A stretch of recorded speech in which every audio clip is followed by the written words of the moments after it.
I love the combination of soup and bread, and this is my go-to recipe for overnight no-knead bread. It is super easy, requires minimal effort, and gives you a perfect crusty loaf every time. To start, grab a large mixing bowl and combine 3¼ cups of all-purpose flour, 2 teaspoons of salt, and a ½ teaspoon of active dry yeast. Whisk that together and then pour in 1½ cups of warm water. When checking the temperature of the water, dip your fingers in and it should feel warm to the touch but not hot. It should only feel slightly warmer than your skin but not uncomfortable. Mix this together with a wooden spoon until you get a shaggy, sticky dough. We are not going to knead it, it just needs to be combined. Cover the bowl tightly with plastic wrap and let this sit at room temperature for at least 12 to 18 hours.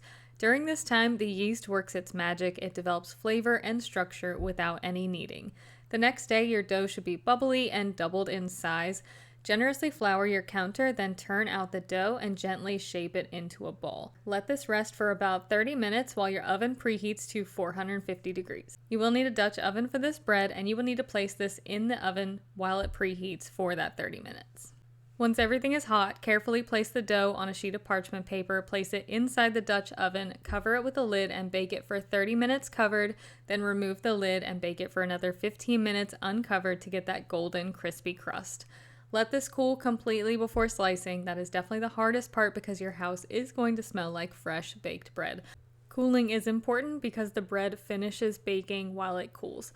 The crust will still be beautifully crisp, but if you have leftovers and you want to revive that crunch, just pop it back in a 350-degree oven for 5 to 10 minutes and it'll crisp back up just like fresh baked bread.